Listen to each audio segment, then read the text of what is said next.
All right, you just heard from the political writer who spelled out Trump's checkered past, and trust me, I could go on for 20 hours with him, and we'd only be touching the tip of the iceberg. But in the present, we are seeing a Trump run and slash and burn campaign. So the question is, okay, what does Hillary do about it? And Dom, do you fight fire with fire?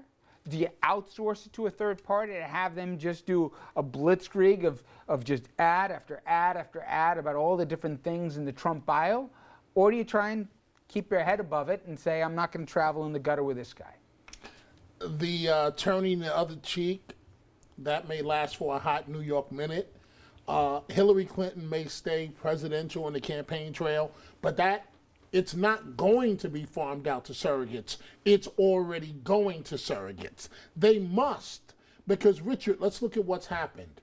Her strongest ally, the person that helped save Obama, arguably, Bill Clinton, is completely neutralized. He's completely, or you cannot put Bill Clinton on a campaign trail because we all know, folks that have covered him, he may lose it.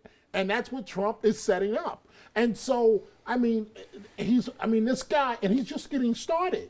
So you have no choice. He's going below the gutter, and he's going to go to sexual orientation questions. He's going to go to enabler questions. Everything that you can think of, and the kitchen sink is coming. And that's what's giving Republicans pause as to, no matter what he says on Thursday, do you trust him enough to get behind him when he could take you in places? That's right. That then every candidate in a House or a Senate seat here is going to have to answer, did you agree with what Donald Trump had to say today I about think, this? I think he's already taken the party there. I think he's beyond the line already. I don't see him as a responsible nominee for a party. And the fear factor about what could come out of his mouth next, what could right? come. Yeah, I don't know how Hillary handles it. I mean, no one's really figured out how to do this yet. I mean, in the debates, I think I would err towards being presidential, I think. He's going to look like a creep going after a woman. I think there'll be a always moment, that dynamic. though, where if she chooses to, he'll say something personal or whatever. And if she could give a pregnant pause for a minute, look down her nose and say, and you're a pig. Yeah. And my answer to the question about that is, and go ahead. And you know what? I don't think that she'd be playing victim or whatever else. I think she'd be speaking for a lot of people and then just move on like he's not even on the same level. She knows how to deliver a line. She's very good at that. She's been through a lot of battles, so she's pretty good at it. And she'll have zinger lines for the debates, but I think Bill hit on it. Her goal is going to be to act presidential. No matter how much they're showing Donald Trump on the TV, there's always going to be two faces up there. It's always going to be Trump and Hillary.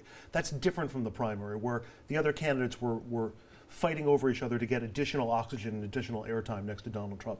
Hillary's going to come across, or have the opportunity to come across, as the one president in this race. And so she has to act like the president. She's going to have a massive super PAC. They can do a lot of mudslinging. The guy who used to do Media Matters, David Brock, is already lining up opposition research, and that's, I believe, for a super PAC. That's not even for the Clinton campaign. She'll have surrogates. You already saw Elizabeth Warren start to go on the offensive. Media. You can argue the media has been not argue, for a fact, the media has not only given the oxygen for Trump to run with, but then after he says it, they'll play it all day long, and he has been a master at it, period. Does the media treat him differently in June, July, all the way to November than they did from January to May? I think they will start to turn more skeptical. He'll get more time. He'll get more public appearance time because you never know what he's going to say, and the spectacle of it will still be there. But in terms of the critical pieces, you're going to start seeing more and more of them.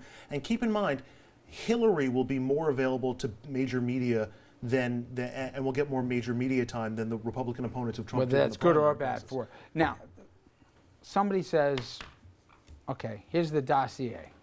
We got $500 million to spend just on getting this out. How does that work really? Who do they farm it out to? How do they do the messaging? Who do they pick to be the people getting behind it? Do they do it just to the PACs of the Brocks and the Media Matters of the world? Do they have certain politicians or different demographics being the face of each of these?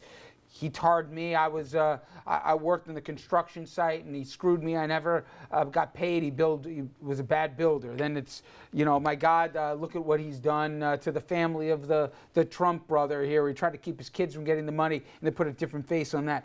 How do they make this so it's a drumbeat and it's just not white noise? Well, I'm not sure that Hillary is going to be making all those strategic decisions about the campaign. Her job, as these gentlemen have said, is to appear to be presidential. The Clintons are notorious for that, though, right? That they Well, get their hands involved in everything. There terms of the there are planning? very rarely fingerprints Yeah. left. That's the goal, is to not to leave fingerprints. But here we're just talking about the revelation of the truth, right? That Donald Trump went bankrupt 4 times. Yet he claims that he's a great business person. He claims he has a knowledge of world events. He doesn't even know that we have a nuclear triad, air, land, and sea. Has no idea what that is. He said we might default on our national debt. When foreign countries buy our debt, we pay them back 100 cents on the dollar, which is why people come and invest in America, because they know America's going to pay their debts. Donald Trump said the other day, we may not pay them 100 cents on the dollar. And a Republican economist, when he heard that, said, that's going to mean America's going to be the North Korea of economics if Donald Trump follows through on what he said. Now, several days later, he changed his mind. He may have changed his mind again. But hopefully the American people will say, do we want someone with such mercurial views about everything? Women should be punished for having abortions. Yep. We should deport 11 million American men, women, and children, etc. Is that the guy we want representing us? Like Lincoln, like Teddy Roosevelt, like Jack Kemp, which is what Paul Ryan said. We have great Republicans to look up to. Reagan, Lincoln, we'll and Jack see. Kemp. And Donald Trump And is you know not what? that guy. I find Thursday's meeting with Republican leadership and Republican top party folks, it'll be fascinating, the messaging that comes out of that. Okay, let's move away from politics for a second. When we come back, nobody really likes them, face it, but would we really be safer without them? What I'm talking about is the debate over whether or not private screeners would be better than the TSA at our area airports. The debate happening as we speak.